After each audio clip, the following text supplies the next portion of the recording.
Hey everyone, welcome to this week's conversation. Appreciate you tuning in. And whatever you do, don't touch that dial. My guest tonight is an incredibly talented singer-songwriter with 2 Grammy nominations, a Lifetime Achievement Award from the Josies, and more than 1,600 published songs to her credit. That's right, I said 1,600. Please welcome to the show one of the most talented and nicest people in the music business today, Deborah Allen. Hey, Deborah, welcome to the show. Oh, Bill, it's so great to be here. I've been looking forward to this. Well, that makes 2 of us. I really appreciate that. That's great when we can both be looking forward to it. Yeah. And what's interesting is I had all these things going through my mind that I wanted to talk with you about. I wanted to talk about your new single, your Okay. upcoming appearance at the Grand Ole Opry. All right. There was a story I heard about the way you once introduced yourself to Roy Orbison that I have to talk about at some point. But Yeah. I thought maybe we kind of go back to the very beginning because that's what our conversations usually are about. It's about the person's journey. And from what I understand, your musical journey began pretty early on because you were born singing. So is that pretty much when it started for you? It is true. I kind of over the years, that's the short answer when someone says, "When did you start singing?" I go, "Well, I was born singing." But the reason I say that is because when my mother was carrying me, when she was pregnant with me, she started noticing that something was going on with her voice. She would be talking, and all of a sudden, she'd kind of go like that. And she never said anything to my daddy or never mentioned it to anybody, but it's just something that she innately knew that was going on with her voice. So she said, when I was pregnant with Nancy and Judy, I would always pray for them to be a healthy baby. But with you, I guess because I knew what was going on with my voice, I would say, please let this be a healthy baby. And she'd go, oh, and please let this baby have a strong voice. Hey everyone, thanks so much for tuning in. We appreciate each and every one of you. And we also appreciate our first and longest running sponsor of the show, Tom and his team of insurance professionals at the Malin Agency. If world-class customer service and doing business with someone you can trust is important to you, give Tom and his team a call today for all your insurance needs. There's other things that are evidence that she had a moment with God the day that I was born, Hmm. and it was super, super sweet.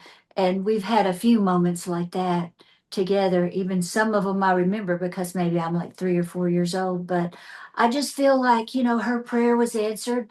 And I feel so blessed that I have a mother that would pray for me that way. And so that's why I say I was born singing.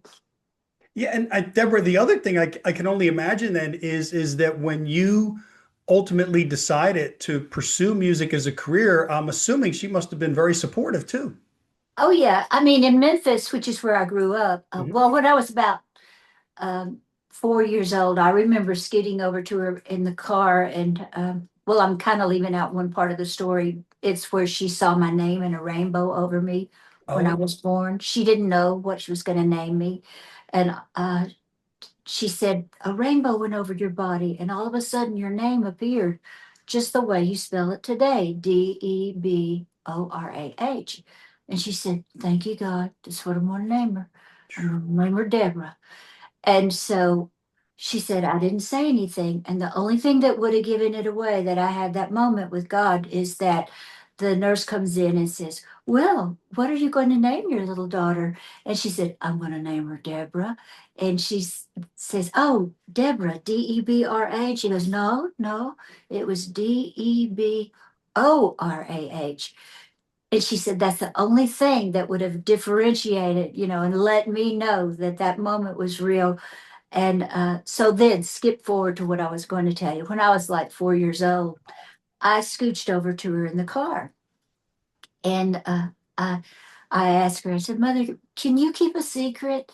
And she's driving along. My mother's so pretty. She's so beautiful. And I just loved every minute I could spend with her when I was little. And I scooch over to her and I say, and by the way, we didn't have seat belts in, so that was easy to do. So I scoot over to her and I say, "Can you keep a secret?" She goes, "Why, sure, mother can keep a secret. Mother's your best friend. You can tell mother anything." And I said, "I would like to be a singer or an actress or an entertainer. Do you think I can?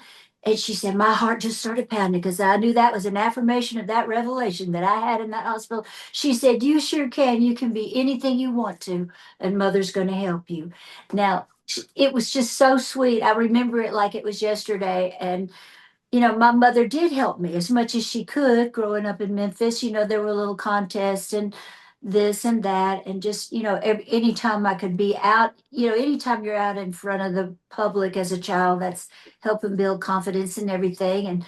But she was never like a pushy stage mother. She just, what I thought was so sweet about my mother, and even it's more apparent to me the older I've gotten, is that she wasn't pushing me, but she just listened to me like a Wow. little person. She wasn't thinking, "Oh, sure, honey, you can sing. You can do what you want to." No, she really took it to heart. She really listened. She knew I was sharing a very deep desire for mine. But Bill, I truly do believe that our desires are a gift from God. Mhm. It's like our dreams, they're put there. They're like little seeds that God puts in us. And so once we realize that, then we start kind of watering those seeds, then your dream starts to grow. And just to, we have a great business. I love the music business and I love music, but it can be a roller coaster ride at times.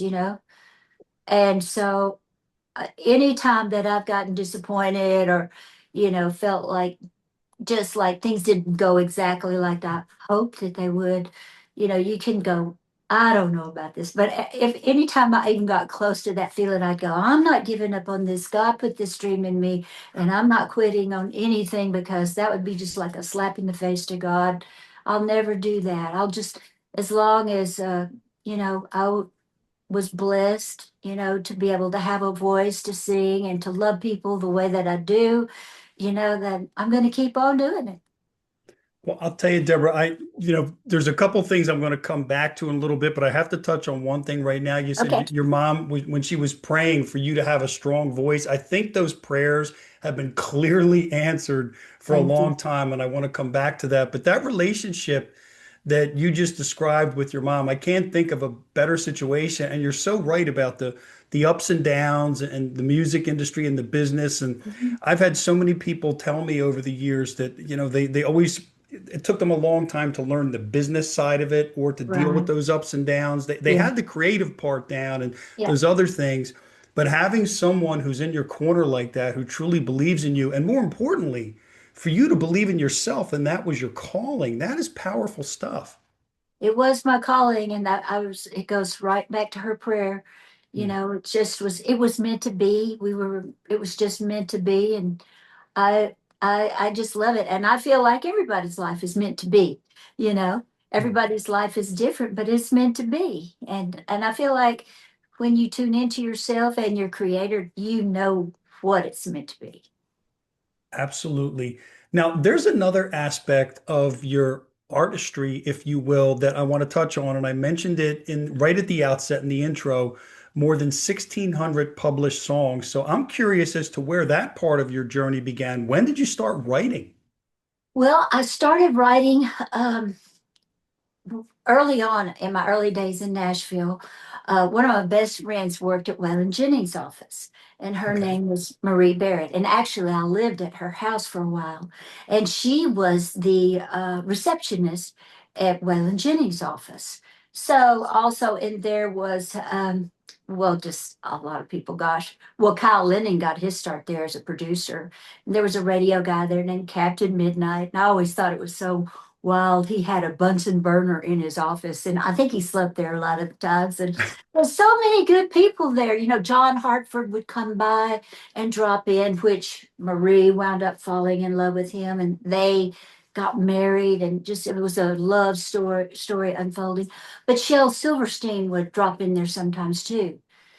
Now, this is really strange, but I met Shel the first day I ever walked down Music Row, and they pulled over, he and a friend of mine named Jim. He was in a band called Papa Doodah. And Shell said, I remember what I had out. I had on a pair of red satin pants and this blouse made out of scarves and platform shoes. And he said, I said, pull over, those kids need help, you know. And so it was just a funny thing. So they said hello. We got to know Jim and Shell a little bit because we'd go to a couple of their rehearsals, but so I knew Shell, let's put it that way. When Shell dropped in over at Waylon Jennings' office, I knew him, but I didn't know him. And but I had already been working at Opryland, and I was also doing the happy hour at the Spence Manor. You know, they had it's a hotel and they had a happy hour thing. So I said, "Hey, Shell, I'm at a turning point. I don't know what I'm going to do. You know, I don't know. Would you come hear me sing?" So he did. He came to hear me sing, and he was like sitting out in the audience. And after it was over, I go out and I go, "Well, what'd you think?" And he goes, no, I was already doing my Shell voice. I said, "What'd you think?" And he said, "Well," he kind of has a kind of a rough voice. He said, "I think you got a really good voice." And I was like, "Oh boy, I'm going to be discovered." And then the next thing I hear is he says, "But you know, there's a lot of great singers here in Nashville." So I didn't know where he was going with this. But then he said, "Have you ever thought about writing songs?" And I said, "Well, Wow. not really." I said, I've written some poems. I've never thought about writing songs." He goes, "I think you ought to think about writing songs, because this way you could write your own style." And he goes, "And a song, they can't take that away from you. It's something that lasts forever. And and besides, the sun doesn't shine on the same dog's back every day." Well, when he said that, a little light bulb went off in my head, and I thought, yeah, you can't have a number one hit song every day, but you can write a new song. And so I told him, I said, "Okay." I said, "I'll go write a couple of songs and then I'll bring them back to you. And if you think I've got potential, I'll do it. But I don't want to do it if you don't think I've got potential, because I don't want to make a fool out of myself." And he said, "Okay." So I did that. I just wrote a couple of a cappella songs. One of them is called Four Leaf Clover, and one of them is called My Mother and Daddy Song. And I sang it to him. And after I sang it to him, he goes, "I think you got away with words." And I said, "You did?" And he said, "Yeah." And I said, "Okay." So the next time, my parents, we grew up in Memphis, but they had bought some property in Hot Springs Village, and they were building a house up there. I drove up to see them, and as soon as I walked in, my mother was in the kitchen, and she was standing over there by the sink. She goes, "Well, Dad, sure, what you up to these days?" And I said, "Oh, I'm a songwriter now." I mean, he changed my life in an instant. He could have said anything. He could have not shown up, but he Yeah. showed up for me. He listened and gave me, his honest opinion about everything, and then gave me a little piece of advice. And from that moment, coming from him and knowing about what he was into, I thought, wow, if anybody as great as Shel Silverstein Yeah. thinks I'm a songwriter, I guess I'm a songwriter. And well, the other piece of advice he gave to me, and this is what I really took to heart. He said, "Okay," he goes, "now write a lot." He said, "Because," he said, your your first nine songs might be really good songs, but it might be that 10th song that's your great song." And that made sense too. He he really was a genius. He was such a Wow. quirky person. But he was such a genius, and he had such a beautiful heart, and again, I couldn't have said, "Oh, I want to meet Shel Silverstein." I couldn't have made that a goal, but God made our paths cross. And yet I'm so glad he did, because really that friendship and mentorship from Shell is what pushed me towards songwriting. And songwriting I truly feel that that's what's given me, my longevity in the music business. Yeah, and Deborah, the amazing thing too, as you're saying that, is that, it's one thing to be a songwriter and to write a lot of songs, but you are literally in the area where the best in the world are and have been for decades. So to do it at the level you've done for as long as you've done, to me is absolutely amazing. And the other thing that I find fascinating is the list of artists who haven't recorded one of your songs is actually a shorter list than the list of people who have. That's awfully sweet of you to So say. That is super sweet of yeah, you to and say. they're from all across the musical spectrum. So one of the questions I have when it comes to writing, over the years, is there a time when you're writing a song when you maybe make a decision in terms of, oh, I think this is something I want to record versus this may be something that's better for someone else, or what does that part of the process look like? Well, when I started writing, really honestly, I felt like I sang better than I wrote because I really had fun writing. I was doing a lot of wordplay stuff. But as I got more into it, I started really challenging myself to write songs that I would like to sing. So that's what I did. And that was always my goal. But then sometimes someone would hear one of the songs, and one thing that's popped in my mind lately is my good buddy Even Stevens. Do you know Even Stevens? He Heard of wrote a him? lot. He wrote a lot with Eddie Rabbit. Yeah, yeah. Oh, yeah, yeah.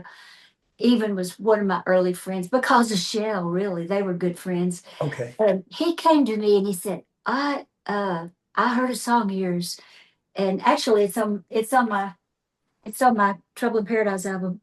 It's called The Rest of the Way. It's like just go on and leave me the rest of the way. And So he said, I really like that song a lot. I'm producing Stella Part and I'd like to produce it over. And I go, well, I mean, you got to remember, I was really young. I didn't have that many songs at that time. And I was like, well, thank you for liking the song, but that's one of my best songs. I was really thinking I was going to record that one. He goes, yeah, but Deborah, you're going to write a lot more songs. I said, yeah, but what? I don't know that. And he goes, trust me, you're going to. He goes, now look, he goes, if Stella cuts it and it's not a single, you can still cut it. And if she cuts it and has a hit on it, that's going to really be good too. And he said, trust me. And I said, okay. So I trusted him.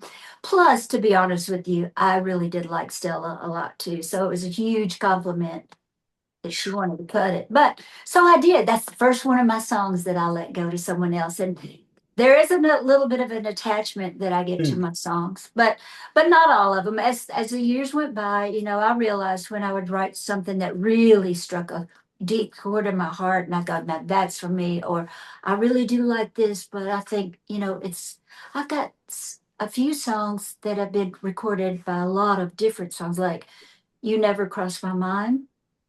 You Stay There All the Time is a song that I recorded actually on that album again. Um, but Conway Twitty and Loretta Lynn did it. And then a lot of other artists did it too. But one that's so different from Conway and Loretta was Isaac Hayes and Millie Jackson. Mm. And that is a kind of a good example of how one song can be interpreted so many Yes. different ways. So I don't know. I have never really questioned it. I've never tried to just, go, well, I'm going to do that. Okay, of course, I do have some goals that I have, but as far as like me, well, no, I take that back because I did make an effort. Okay, I've rolled with the flow most of the time, but a lot of the time the flow would kind of roll towards me, which has been good.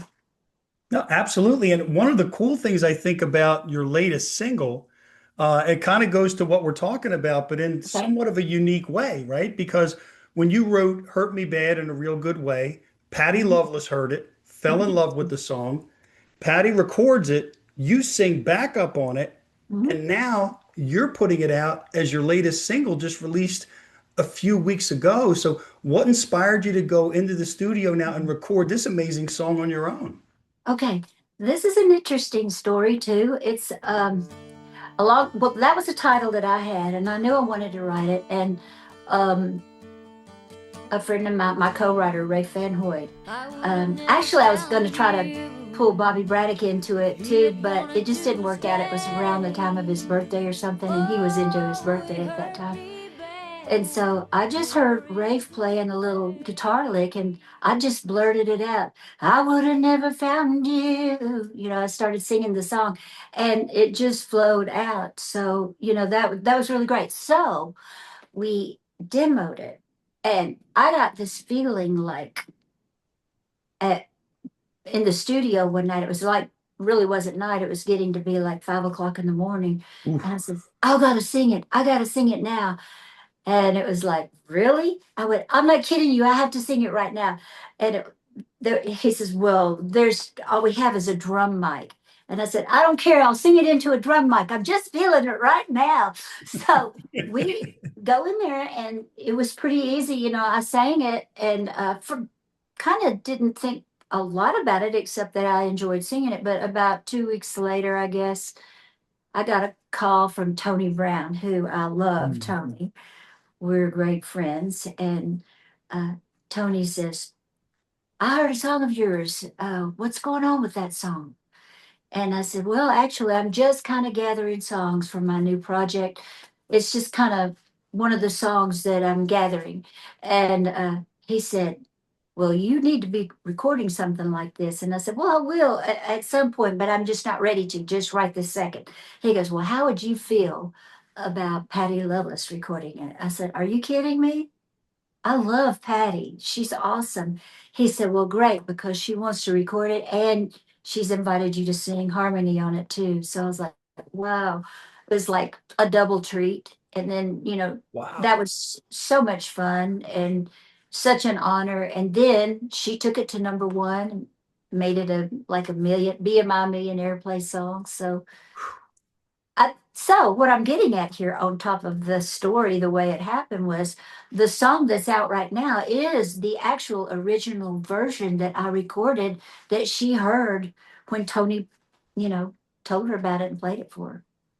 Wow. I mean, that So is, this is like a vintage recording that's yeah. never been out there. And I have a few, I love it that, I have people that seems like whenever I put anything out, they like it, because they're my real diehard, beautiful friends and everything. But I've had a lot of them that would go, "When are you going to put out Hurt Me Bad in a Real Good Way?" And I go, I don't know, I don't know. Well, because you know why I didn't know because Patty Loveless had this wonderful record on it with a great video, and I was like, well, it's kind of been done, and plus I got to sing on it, so Yeah. it couldn't get any better than that. But this year, I have my new relationship with Star Vista, Okay. and it's so exciting. And you and I know Jolene, and we know all the great people at Star Vista. And so I brought them three collections of songs, and one of them is the album that has Hurt Me Bad in a Real Good Way on it. Wow. So that Actually, was, that's a single. That's a single that's yeah. out there right now. Right, but so and that came out in June, so that's available now. But I know there's some Yes. other new music, and like you just said, that relationship with Star Vista. So what else can your fans look forward to the rest of the summer and the rest of the year in terms of music? Well, I let's see. Well, I've got the CDs here. Let me see.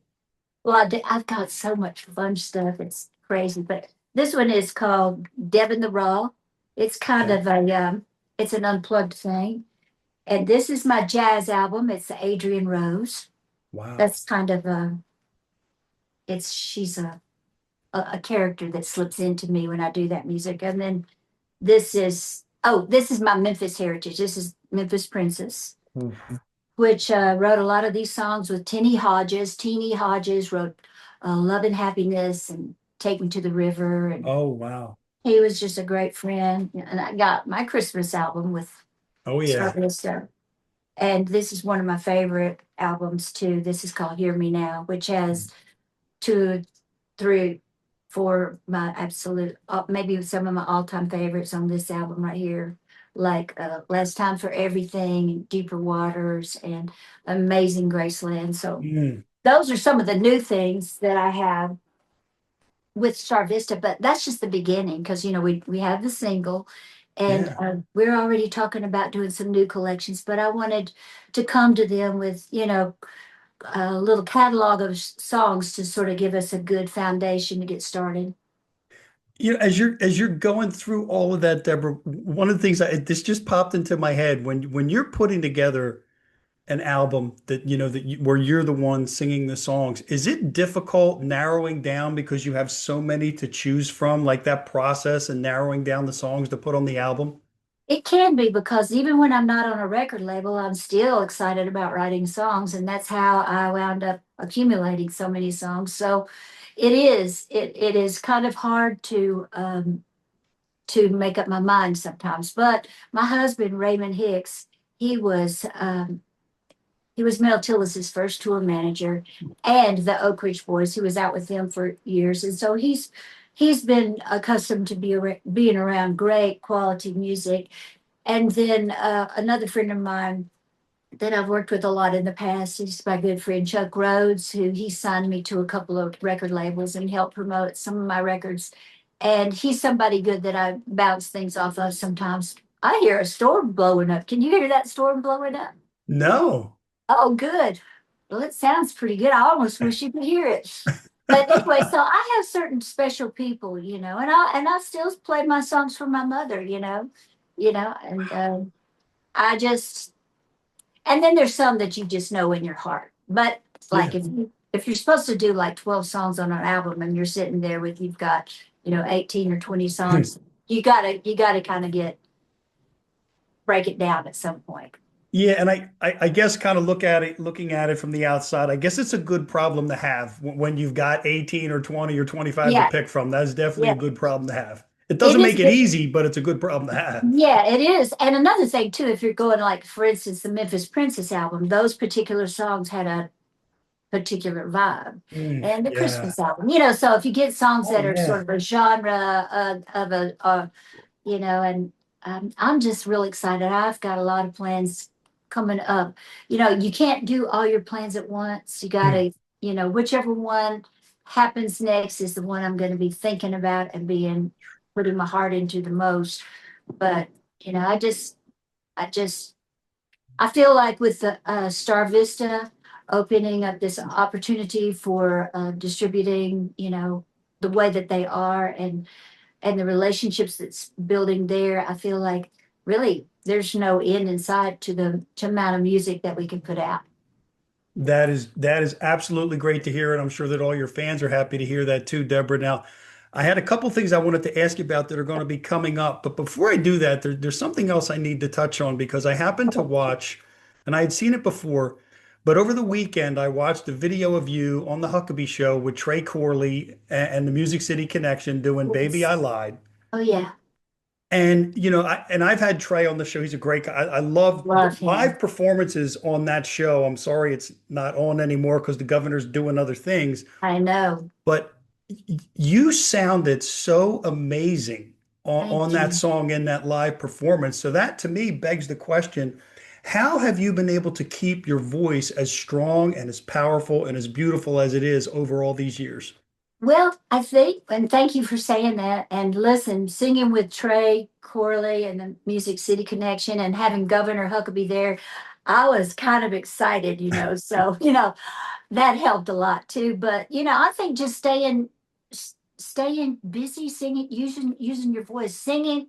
The Hmm. more you sing, the stronger your voice gets. So Wow. that's what I think it is, and it goes back to my mother's prayer too. And like I said, yeah, I've had a few times in my life I've thought, is this really what I'm supposed to do? Then I go, of course it is, because if you didn't, you wouldn't have had this dream planted in your brain, and you wouldn't be doing this. Well, there you go. And you know what? It also takes a lot to stick with it because a lot of people don't. So kudos to you for sticking with it and working Thank through you. it because that's why we're able to talk about all of these things. And the next thing I want to talk about is Okay. your upcoming performance at the Grand Ole Opry in August. Yes. And Mm-hmm. what's so cool about this, and I don't want to give too much away in the question, That's but the okay. date that you're there, there's some pretty significant dates involved with the timing of your Mm-hmm. performance and your Mm-hmm. mom and the Yep. anniversary of the Opry. So can you share that with us? Yeah. I am so excited about this year. I've been excited about it all year long. And Well, I guess it's, it's obvious that I have a close relationship with my mother, and Yeah. she is the same age as the Grand Ole Opry. Wow. This is her birthday year, and just like the Grand Ole Opry, they've been celebrating its birthday all year long. And so I've kind of had fun with my mother this year, celebrating little celebrations, about her birthday coming up. And then I also so we're playing at the Grand Ole Opry on the 21st. Hmm. Gina Keltner, she is so sweet, and she was very touched by the fact that, my mother's birthday is the same year as the Grand Ole Opry. So she arranged for me to get to sing on the 21st. My mother's birthday is on the 23rd, Right. but I'm already booked on the 23rd at the Franklin Theater because I had kind of already had that planned. And it's going to be a great show. And that's her actual birthday. Okay. So we're going to have the pre-birthday party at the Grand Ole Opry, Oh, and then we're going to have her actual birthday on the 23rd. So it's the 21st at the Grand Ole Opry. I'm so excited. And then the 23rd at the beautiful historic Franklin Theater here in downtown Franklin. I hope you can come. You think you might come? you know what? I'm going to have, I'll have my people talk with your people, see what I can work out on that one Okay, because hey that is going to people. be an Hey, amazing hey, look, night. Raymond's over there. Hey people. Yeah. uh, Well, generally, if oh, I'm talking to my people, I'm just talking to myself. So you we'll talking to figure it out. yourself? Well, I'm part of the team too. No, So that is great. And that's like I said, when I heard about that, I wanted to make sure we covered that because I know that's going to yes, be an amazing night. I appreciate you doing that. Thank you so much for doing this. Sure. No, absolutely. Now, I've got one last question that I'm going to ask you that I always love to hear everyone's answer to. But before I do that, there's one more story I'd love it if you could share. And that Okay, is back in the day, okay. my understanding is that you had a very interesting way of introducing yourself at a restaurant in Nashville to Roy Orbison, and then some things kind of snowballed after that. So, Yes, can you share that story? yes, I can. Before I share that story, I got a little signal over there from my people. Okay. They said, be sure and say that it's August Oh, 21st that's and right. August 23rd, because Okay. that's not far away. Okay, yes. Okay, well, it's a true story. I don't know how long you've lived in Nashville, but at the top of like 21st and where it merges right in with it used to kind of merge in with all the streets from Music Road at Demumbrium and 21st, there was an IHOP there. So when Mm. I first, and okay, so I was just so young. I was like probably 18 or 19 years old. So I got a job there, waiting tables, which didn't last long as I was really not that great of a waitress. But what I loved about it was I loved all the people that worked there. So it was someplace I could go hang out by myself. And I didn't feel like I was, like the lonely girl. So I was sitting in the booth one morning, and this thing was open 24 hours a day. You would see some of the most crazy and amazing characters, songwriters, producers, musicians, and so it was just a great time, such a colorful time in my life. But I was sitting there by myself that morning, and I had on this little red print dress. I can just see it. And I was sitting there, and I look across that room, and I see this guy. He's got pitch black hair and these big black Ah. sunglasses. And this guy with kind of salt and pepper hair sitting across from him. And they're just talking back and forth across the table in this booth. And I'm thinking, those guys have got to be in the music business. I know they do. And I go, come on, you got to go over and introduce yourselves. So I go over there. I walk over to the edge of their table and I go, excuse me, but now don't ask me why I said this because I still don't know. But I said, excuse me, but are y'all in the insurance business? They look at me like they thought I was crazy. They say, no, darling, we're in the music business. I slide into that booth and I go, that's what I was thinking. Listen, I'm a singer and I'm trying to get started. And I thought, I look back and think they should have just kicked me out of the booth and said, listen, our pancakes are getting cold. But they didn't. They were super sweet. And I didn't even have a phone yet. I lived on 18th Avenue, no, 16th Avenue. Yeah, I lived at 16th Avenue. And I didn't have a phone, but I had finally gotten a phone. So I went down to the after office and and I walked in and I said, "Hey, I finally got a phone number." And they go, "We are so glad to see you." And I said, "Really? Ah." And they said, "Guess who's been looking for you?" And I said, "Who?" They said, "Joe Melson with Roy Orbison." And that's who it was in the booth. It was Roy Orbison and Joe Melson. Of course, they wrote a lot together. They were great friends. And Joe Melson wrote songs like Crying and, great songs. So I don't know. There's so much greatness here in Nashville, Yeah.